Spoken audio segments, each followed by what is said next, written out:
நண்பர்களே, நீங்கள் பார்த்து கொண்டு இருப்பது உங்கள் கௌசிகா ரிவ்யூ. சரி வாங்க வீடியோக்குள்ள போய் என்ன நடக்க போகுது அப்படின்னு சொல்லிட்டு பார்த்தீங்கன்னா, கரெக்டாக பேர் கண்டம் அப்படியே சும்மா ஆடி அடங்கின மாதிரி நம்ம மாயாவோட அப்படியே சும்மா ஆட்டம் எல்லாமே ஆடி அடங்கிருச்சுங்க. இதுக்கு மேலே அவங்களால ஒரு அவரைக்கொட்டையும் பிடுங்க முடியாது. ஏன்னா அவங்க பண்ணாத அட்டூழியமா பண்ணாத விஷயமா எப்பப்பா இந்த மாதிரியெல்லாம் சொல்லவே முடியாத மாதிரி நிறைய வேலைகள்லாம் செஞ்சு வச்சுருக்காங்க. சரி இப்படியெல்லாம் செஞ்சு அவங்கள எதானா ஒன்று பண்ணணும்னு சொல்லிட்டு நம்ம விக்ரம் ஜெயிலில் போட்டு அவங்களோட வாழ்க்கையை தனிமட்டம் ஆகணும். ஏன்னா பல பேரோட வாழ்க்கையில் அவங்க பூந்து விளையாடி இருக்காங்க அப்படின்னு சொல்லிட்டு ஒரு பக்கம் சொல்லலாம். ஆனால் இருந்தாலும் நம்ம விக்ரமோட காதல் அன்பு கிடைக்காதனால ஏங்கி போய் தான் இந்த மாதிரியெல்லாம் பண்ணாங்கன்னு சொல்லிட்டு நான் நினைக்கிறேன். நீங்கள் என்ன நினைக்கிறீங்க அப்படின்னு சொல்லிட்டு ஒரு பக்கம் கமெண்ட் செக்ஷனில் சொல்லிவிட்டு போங்க. சரி இப்படி ஒரு பக்கம் போயின்னு இருந்தாலும் மறுபக்கம் என்ன நடக்குதுன்னு சொல்லிட்டு பார்த்தீங்கன்னா, கரெக்டாக நம்ம தலைவர் விக்ரம் கரெக்டாக ஜெயிலுக்கு போகிறாரு. என்ன ஜெயிலர் எப்போலாமான்னு சொல்லிட்டு ஜெயிலரையும் கூட்டு போயிட்டு ரெண்டு பேரையும் ஒரே தாள் நிற்க வச்சு கோர்ட்டில் நிற்க வைக்கிறாங்க.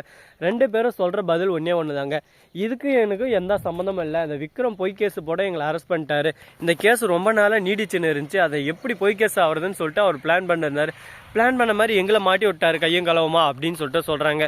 அதுக்கு என்ன ஆதாரம் இருக்குது விக்ரம் சொல்லுங்கள், இவங்க தான் பண்ணாங்கிறதுக்கு உங்ககிட்ட என்ன எவிடன்ஸ் இருக்குது அப்படின்னு சொல்லிட்டு கேட்குறாங்க.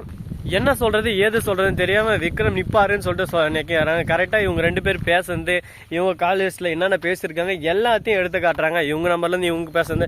சரி ஓகே, ரெண்டு பேர் தெரியாதுன்னு சொன்னீங்க, எப்படி ரெண்டு பேரும் அடிக்கடி பேசியிருக்கீங்க அப்படின்னு சொல்லிட்டு ஒரு பக்கம் ஜட்ஜு கேட்க, அது வந்து போய் சரி அதை விடுங்க. சரி இந்த விஷயமெல்லாம் என்ன எடிட் பண்ணாங்க, உங்கள் வாய்ஸ் மாதிரி எடிட் பண்ணியிருப்பாங்க, உங்கள் நம்பர் மாதிரியும் எடிட் பண்ணிப்பாங்க அப்படி தானே. சரி ஓகேப்பா, நீங்கள் எது சொன்னாலும் அது கரெக்டாக தான் இருக்கும்.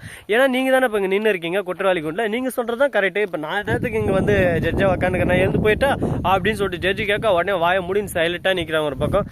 நீங்கள் தான் அந்த ரெண்டு கேஸுக்கு எல்லா கொலையும் பண்ணதுன்னு சொல்லிட்டு முடிவாயிருச்சு அப்படின்னு சொல்லிட்டு சொல்கிறாங்க. உடனே மாயாண்டி காசி உங்களெல்லாம் கொண்டது நீங்கள் தான், உங்களை யாருமே சும்மா விடக்கூடாது அப்படின்னு சொல்லிட்டு முடிவுக்கு வராங்க. அது மட்டும் இல்லாமல் மறுபக்கம் என்ன நடக்குதுன்னு சொல்லிட்டு பார்த்தீங்கன்னா, கரெக்டாக நம்ம மாயா மாட்டினால இதுக்கப்புறம் மாயாவால் தப்பிக்கவும் முடியாது. இப்போ என்னடா பண்ணுறது, நம்ம வாழ்க்கையில் நம்ம எது பண்ணாலும் நம்மளுக்கு பிரச்சனையே அமையுது அப்படின்னு சொல்லிட்டு ரொம்பவே குழப்பத்தில் குழம்பி போயிட்டு இருக்கிற இந்த சுச்சுவேஷனில் அவங்களுக்கு சரியான ஆப்பு வைக்கணும்னு சொல்லிட்டு முடிவு பண்ணுறாங்க. முடிவு பண்ணுறதா மட்டும் இல்லாமல் என்ன ஆப்பு எப்படி வைக்கலாம் அப்படின்னு சொல்லிட்டு யோசிச்சுக்கிற மாதிரி தான் ஐடியா அப்படின்ற மாதிரி ஐடியா ஒன்று தோணுதுங்க. அது என்னடா அப்படின்னு சொல்லிட்டு பார்த்தீங்கன்னா, கரெக்டாக நம்ம தலைவன் வேறு லெவலில் அந்த ஜெயிலர் இருக்கார்ல, அவர் எப்படியாவது இனியாவது இதில் சிக்க வைக்கணும், இதில் இனியாவுக்கும் உடன்பாடு இருக்குது அப்படின்னு சொல்லிட்டு நம்ம மாட்டி விட்டா அதுக்கப்புறம் அந்த கேஸை முடியறதுக்கு ரொம்ப நாள் ஆயிரும்.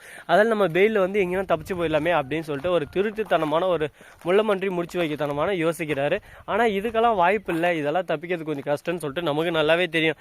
ஏன்னா இவங்க யார் எப்படிப்பட்டவங்க எல்லாமே நமக்கு நல்லாவே புரியும். அதனால் எப்படியும் ஒன்று அடித்து தூக்கி அசால்ட்டாக போயினே இருந்துடலாம். சரி பொறுத்திருந்து பாவம், பொறுத்து ஆழ்வார் பூமி ஆழ்வார்னு சொல்லிட்டு சும்மா சொல்லுவாங்க. எல்லாமே பொறுமையாக இருந்தால் எல்லாமே நடக்கும் வாழ்க்கையில். அதுபடி தான் இங்கேயும் நடந்துன்னு இருக்குது. ஸோ நண்பர்களே, இந்த வீடியோ பிடிச்சிருந்தா லைக் பண்ணுங்கள், கமெண்ட் பண்ணுங்கள், ஷேர் பண்ணுங்கள், டிண்டிங் பெல்லை தட்டி விட்டு போங்க. மிக்க நன்றி, தேங்க்ஸ் ஃபார் வாட்சிங், டாடா, see you, நன்றி, வணக்கம், வந்தனம், வருக தருக.